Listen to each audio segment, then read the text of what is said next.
Mimi naitwa Abbas Ramadhani Abbas.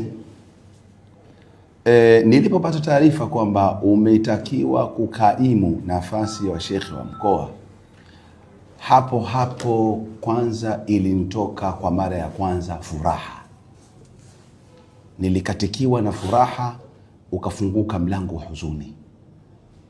Nikasema subhanallah, nimepewa jukumu la kuongoza watu katika mkoa ambao mkubwa namna hii. Ni hivi, kwanza unaanza kuangalia tu jukumu la kuongoza kwanza familia tu. Familia tu, wala usende pengine.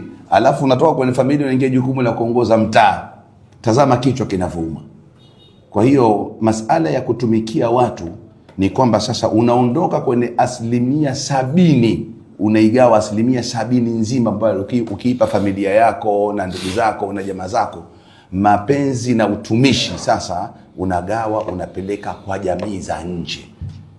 Kwa hiyo ililipokuja swala hilo, akili yangu yote ikatazama Mwenyezi Mungu Subhanahu wa Ta'ala na Bwana Mtume Muhammad sallallahu alaihi wasallam wanaelekeza nini kuhusu uongozi.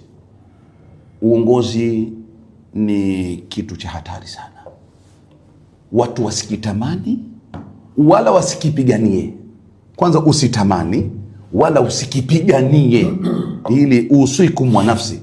Na wahusia watu wote wasitamani uongozi wala wasiupiganie, ikiwa wanataka kuwa viongozi waadilifu kweli. Ishu ya uongozi ni kitu kizito sana. Kapo lako la hisabu au daftari lako la hisabu umeliongezea kalamu za kuandika wale malaika mema yako na mabaya yako. Yalitosha kukuandikia wewe mwenyewe tu. Hili ndio jambo lililonitia huzuni sana baada ya kupewa kazi hii, kwamba je, nitaleta mabadiliko gani ya Waislamu na ya jamii mbalimbali inayoishi katika mkoa wa Dar es Salaam? Hilo swali ndilo linaloniweka katika kiti hichi. Mabadiliko gani hayo? Maelezo mabadiliko gani nataka kuyafanya katika mkoa huu wa Dar es Salaam yatafuata baadaye. Lakini kwa swali lako ndugu mwandishi wa habari kwamba ulijisikiaje, nikwambia kwamba nilijisikia huzuni na maumivu makubwa sana. Sikupata furaha hata ya chembe katika jambo hili. Na umeondoka sasa wabasi wangu nimekuwa ni sasa ni mtumwa wa watu wa mkoa wa Dar es Salaam. Yes. Sio tu kaimu shekhi wa mkoa, la, naomba ongeza jambo hili kwamba mimi nimeamua kuwatumikia na mtumishi wa wakazi wa mkoa wa Dar es Salaam. Yes. Mimi nashukuru sana ushauri wako tu kwa vijana, aidha wasichana na vijana wa kiume. Ushauri wako kwa wasichana tu, vijana wa Kiislamu. Mtume sallallahu alaihi wasallam anasema ittaqillah haythuma kunt wa atbi'i sayyi'atan hasana tamhuha wa khaliqin nas bi khuluqin hasan. Haya ni maneno ya Mtume Muhammad. Wahusia wangu kwa vijana wote ambao new generation ya sasa hivi wanakwenda kwa mhemko, wasiende kwa mhemko. Sisi malezi tuliyapata, niliona kitu fulani kwa adabu mnioji, wacha nikwambie. Kuna shekhe mmoja nilimsalimia mimi kwa adabu sana. Wacha nimtaje kwa sababu ni jambo ambalo ninajifakharisha nalo kuwa na adabu. Sheikh Hassan Chizenga, wakati nilipoenda kumsalimia, nilimsalimia kwa adabu kwa sababu kwanza ni kiongozi wangu katika dini. Pili, alinisomesha.